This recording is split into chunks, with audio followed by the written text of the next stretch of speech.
நாளைக்கு என்ன குக் பண்றது அப்படின்ற ஒரு தாட்டோட தான் டெய்லி வந்து கிச்சனுக்குள்ள வந்து வரும்போது தோணும். ஸோ மார்னிங் அது ஸ்டார்ட் பண்றதுக்கு முன்னாடி ஒரு நல்ல காஃபி குடிச்சிடலாம்னு சொல்லிட்டு பால் வந்து சூடு பண்ண வச்சுட்டேன்.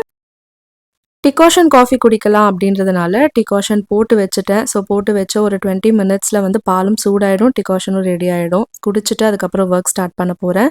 இன்றைக்கி மார்னிங் பிரேக்ஃபாஸ்ட்டுக்கு வந்து நான் வந்து ராகி மாவு இருக்குது. ஆல்ரெடி கொஞ்சமாக வந்து அரிசி மாவும் இருந்தது. ஸோ இது ரெண்டுத்தையும் மிக்ஸ் பண்ணி ராகி தோசை மாதிரி செஞ்சிடலான்னு சொல்லிட்டு ராகியை லைட்டாக ஃப்ரை பண்ணி எடுத்து வச்சுக்கிட்டேன். அதுக்கப்புறம் தோசை மாவை கொஞ்சம் நேரம் முன்னே வெளியே எடுத்து வச்சுட்டு அதோட சேர்த்து மிக்ஸ் பண்ணிவிட்டு ஒரு மொறுன்னு ராகி தோசையை சுட்டு பிரேக்ஃபாஸ்ட்டும் முடிஞ்சிருச்சு. இதுக்கு தொட்டுக்க பார்த்தீங்கன்னா, தேங்காய் சட்னி வச்சுட்டேன். ஸோ ரொம்ப சூப்பரான காம்பினேஷனா இருக்கும். ராகி தோசை அண்ட் தேங்காய் சட்னி.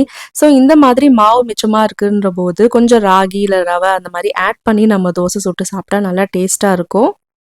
அந்த கொஞ்சம் இருக்க மாவும் வீணாகாம இருக்கும். ஸோ நெக்ஸ்ட் வீடியோல